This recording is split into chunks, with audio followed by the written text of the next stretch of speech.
யார் ஒருவன் அல்லாஹுடைய பாதையில் ஒரு நாள் அல்லாஹுடைய முகத்தை எதிர்நோக்கி நோன்பை நோக்கிறாரோ அவருடைய முகத்தை அல்லாஹ் ரப்புல் ஆலமீன் நரக நெருப்பிலிருந்து 70 ஆண்டுகள் அல்லாஹ் தூரமாக்குகிறான். லா இலாஹ இல்லல்லாஹ் ஷஹ்ருஸ் ஸியாம். அல்லாஹ் ரப்புல் ஆலமீன் அந்த நோன்பின் மாதமாக இதை ஆக்கி இருக்கிறான். அல்லாஹுடைய தூதர் முஹம்மது ரசூலுல்லாஹ் ஸல்லல்லாஹு அலைஹி வஸல்லம் சொன்னார்கள். இமாம் புகாரி ரஹிமஹுல்லாஹ் பதிவு செய்கிறார்கள், அபூ ஹுரைரா ரலியல்லாஹு அன்ஹு அவர்கள் கூறுவதாக, மன் ஸாம ரமதான ஈமானன் வஹ்திஸாபன் غفر له ما تقدم من ذنبه.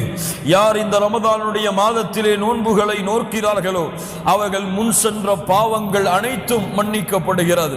அல்லாஹ்வுடைய தூதர் முஹம்மது ரசூலுல்லாஹ் ஸல்லல்லாஹு அலைஹி வஸல்லம் சொன்னார்கள், மன் காம ரமதான ஈமானன் வஹ்திஸாபன் غفر له ما تقدم من ذنبه.